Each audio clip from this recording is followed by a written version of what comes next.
All right, let's dive into a real paradox at the very heart of the crypto world, stablecoins. You see, they were designed to be this super safe, stable foundation for crypto. But here's the twist. The very thing that makes them so powerful could also be a major risk to the entire global economy. It's a story with two completely different and equally fascinating sides. So let's just start with this question, right? We all know that cryptocurrencies like Bitcoin are famous for these insane price swings. I mean, it's exciting, but it also makes them totally impractical for, buying a coffee. So what if you could get all the good stuff from that technology, but without the terrifying volatility? What if crypto actually had a safety net? Well, that safety net, that's the whole idea behind a stablecoin. It's this special kind of crypto that's built to hold a steady value. It does that by being pegged or, linked to a real-world asset. And most of the time, that's the US dollar. The promise is super simple. One stablecoin should always equal $1. Stable, predictable, it's supposed to be the perfect bridge between the old financial world and the new one. In theory, anyway. But what happens when that theory just smashes into reality? What happens when that all-important peg breaks? This brings us to the first, and honestly the most personal side of this whole paradox, the direct risk to your own wallet. Okay, so here's the bottom line. A stablecoin is only as good as the promise behind it. You're basically trusting an issuer to take your real money and hand you a digital token that they claim will always be worth one-to-one. The fundamental risk, the thing you have to worry about, is that when you want to cash out and get your dollar back, the issuer just can't. Or maybe even won't. And look, this is not some made-up hypothetical fear. It has absolutely happened. This quote, it perfectly captures that moment when all the confidence just vanishes.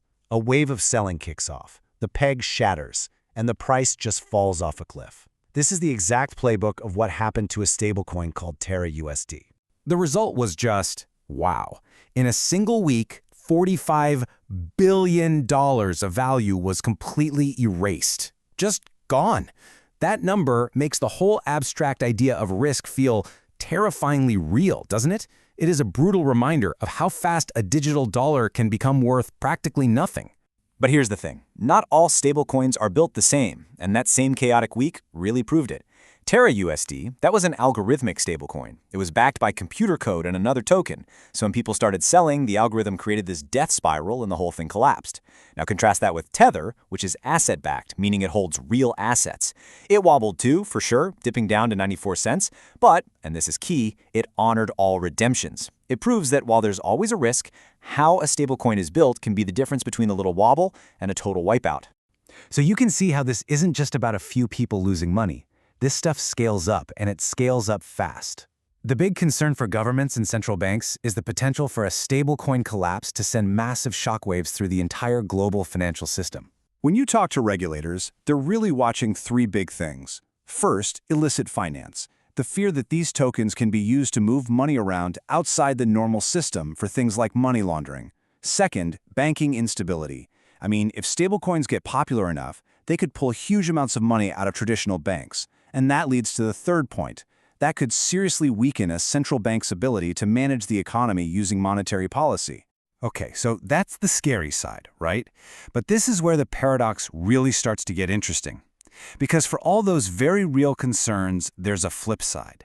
There's this set of powerful and, frankly, pretty surprising benefits that could actually turn stablecoins into an unexpected ally for the global economy. So let's flip this on its head. What if, instead of weakening monetary policy, stablecoins actually make it stronger by bringing new money into the system from people who don't have bank accounts or from foreign sources?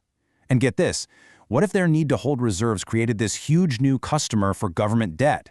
And finally, since the US dollar is overwhelmingly the peg of choice, they're basically exporting the dollar all over the world, which only reinforces its dominance. Now, this right here is the absolute key to understanding the benefit side of the argument. When you give a big issuer like Tether a dollar, they don't just, stick it in a big vault somewhere. They turn around and use it to buy super safe assets to back their tokens. And their favorite asset, by a long shot, is US government debt. This has created a massive and growing new source of demand for US Treasuries. And the sheer scale of what's going on here is just staggering. I mean, look at this. The biggest stablecoin issuers have become such huge players that their holdings of US Treasury bills are now in the same league as the largest, most traditional money market funds. This isn't some niche crypto thing anymore. They are a major force in public finance. So we're left with this incredible tension, right? You have a financial tool that poses a direct risk to people's savings and maybe even the banking system. But at the exact same time, it's creating huge demand for government debt and making the US dollar stronger. It really is a trillion-dollar question. It all really boils down to this. On one side of the coin, you've got the risk of catastrophic personal loss, its use in illicit finance, and the potential to destabilize banking. But on the other side, you get stability for crypto users, massive demand for US debt, and a stronger US dollar on the world stage. These are incredibly powerful forces pulling in completely opposite directions. And that brings us to the final, critical question. The stablecoin market is not shrinking, it's only getting bigger. As it becomes a more integrated part of our financial world, which side of this paradox is going to win out? Will the immense benefits to the financial system ultimately outweigh the very real dangers to individuals and banks? The answer to that is going to shape the future of money as we know it.